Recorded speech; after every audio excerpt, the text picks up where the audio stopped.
Sabbath greetings, everyone. I hope you're doing well. Wow, what a week. I hope you've had a good week. I'm a little bit later getting this done than I wanted to, but I look out and it is snowing pretty good. I think we're supposed to get 1 to 3 inches or something here. But been a very productive week here, thankfully. Got a lot going on around here. I hope you enjoyed the Sabbath, last Sabbath. I know, it's always, we want to be at services. We don't want to miss services, but to be honest, sometimes when it works out that way, we can really take advantage of it. I had a fantastic Sabbath last Sabbath, and was able to do some extra study and extra praying, and it was wonderful. It was wonderful. But I hope you had the opportunity to take advantage of the Sabbath in that way, being at home. At least most of you. There were some of you out there that are viewing this that may actually have ended up having services, but most of us were off due to the inclement weather. So I hope you had a wonderful Sabbath. This week's been busy. I did learn that I'm on the schedule at the Casey weekend for a Bible study, and so I got the Bible study done this week, and so I'm ready for that. Also had the speaking schedule is on my mind for 2017, and I believe I have at least a draft done of that. Woo! I really made a lot of progress this week. On top of everything else going on, the kids have been home today, and we had some appointments and doing some running around today, and so it's been a busy week, but it's been a good week overall. Some of you may be aware that we're headed out to Galena for a family trip. We're going to be doing some skiing next week and then on to the Kansas City weekend. So we're looking forward to that very much. Boy, it's been so long since I've been skiing, and most of us, it's been a long time, and some of us, they've never been skiing. My younger kids have never been skiing, so this could be interesting. So pray for us that nobody gets hurt and that we'll all come back with all our appendages, and that nobody gets injured in that on our trip there. But at any rate, lots of good things happening. I also had some deadlines to meet. I finally this week also got 2 webcasts out to headquarters for editing, and so again, been a very busy week. But anyway, had something on my mind here. I've already taken about 2 minutes and 45 seconds, but I want to cover something this year. I found it interesting. I found it on the internet. I was doing some webcasts, so I was doing a little scrounging around. I found the PolitiFact. If you ever heard of PolitiFact, it's where they kind of go into politics and look into the facts of certain reporting and things of that nature. But it's interesting here on, let's see, December 13th, they posted the 2016 Lie of the Year. The PolitiFact 2016 Lie of the Year, which was fake news. Fake news is the lie of the year. I want to quote from the article here. It says, quote, "Fake news is made-up stuff masterfully manipulated to look like credible journalistic reports that are easily spread online to large audiences willing to believe the fictions and spread the word." So that's kind of a key. They're willing to believe this stuff.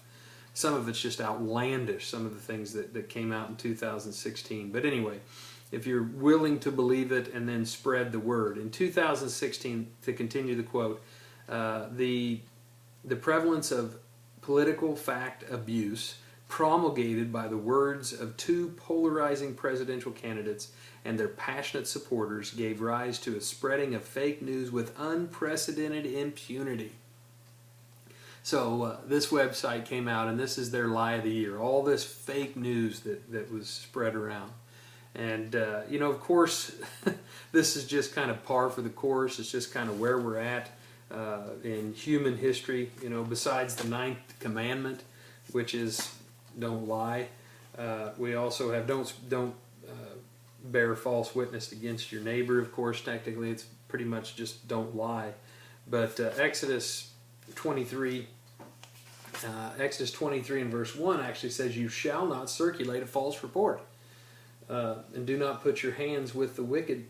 Do not put your hands with the wicked to be an unrighteous witness." So those that are spreading this stuff and reporting on this stuff to try to affect other political candidates on the other side, all that stuff, of course, scripturally they have no ground to stand on, no leg to stand on.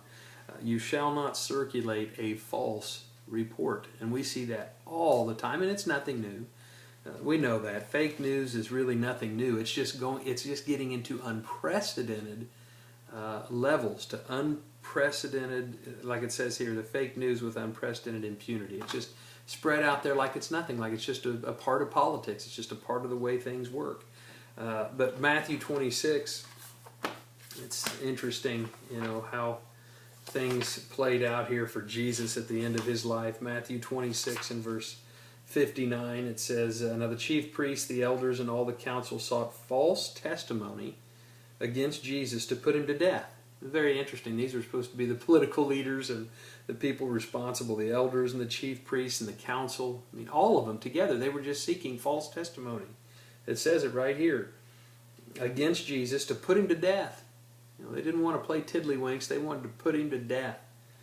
But found none. Even though many false witnesses came forward, they found none. But at least 2 false witnesses came forward. So eventually they did have 2 that came forward, and they said, this fellow said, I am able to destroy the temple of God and to build it in 3 days. So, these 2 false witnesses came forward. Jesus was falsely accused of, finally, of blasphemy, whenever he said that thereafter they would see him at the right hand of the power and coming in the clouds of heaven. And this, of course, is when they ultimately delivered him to Pilate and crucified him. So I want to use that to head over here to 1 Peter. 1 Peter chapter 2. 1 Peter chapter 2. Oops, and I know 1 Peter's still in here. Chapter 2 and verse 11. 1 Peter 2 and verse 11 says, verse 11, Beloved, I beg you as sojourners and pilgrims, abstain from fleshly lusts which war against the soul, having your conduct honorable among the Gentiles, that when they speak against you as evildoers, they may by your good works which they observe glorify God in the day of visitation. Now, have you ever thought about that, just in light of all this fake news and false testimony and all these types of things? We know they're going to, eventually it says they'll deliver you up to councils, they'll drag you into the courts, and we're not supposed to worry about what we say at that time. But what Peter's saying here is that let your conduct be honorable among the Gentiles, among those that are outside, among the world. We've got to make sure our conduct is honorable. Why is that? So that when they speak against you as evildoers, if our conduct is good, and it doesn't mean they're not going to spread fake news about us, that they're not going to speak against us as evildoers. But the point is, we've got to make sure our conduct is right, that it's honorable. Why? So that eventually, in the day of visitation, they'll be able to think back and look back and say, you know what?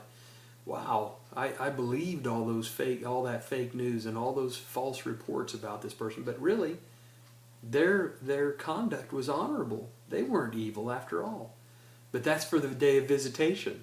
That doesn't mean that they're going to, turn the corner as far as their attitude against us or their attitude towards us now. But our conduct has to be honorable so that eventually those folks will be able to say, wow, I really can't say anything against them as evildoers. Their conduct was always good, but they're going to speak evil against us as evildoers, even when we're not evildoers. That's called fake news. That's called spreading a false report.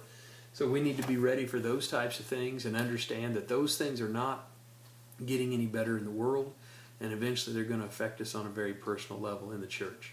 So anyway, very exciting Sabbath. I hope you all enjoy thoroughly the service tomorrow with the streaming services all around the area. I know I'm looking forward to it. We're planning on traveling to Appleton, assuming the weather's going to hold out for us. We'll be traveling to Appleton for services, where we'll be viewing the streaming service there. The rest of you are going to be streaming at the same time, 1 o'clock, wherever you happen to be. I hope you enjoy that thoroughly. enjoy the Sabbath. Have a wonderful, restful Sabbath. Be safe out there. I'm praying for y'all. I know there's a lot of people suffering out there. I hope you keep praying for one another and praying for those that are really suffering and need our prayers. And have a great, wonderful Sabbath. I love you all. Take care, and we'll talk again real soon.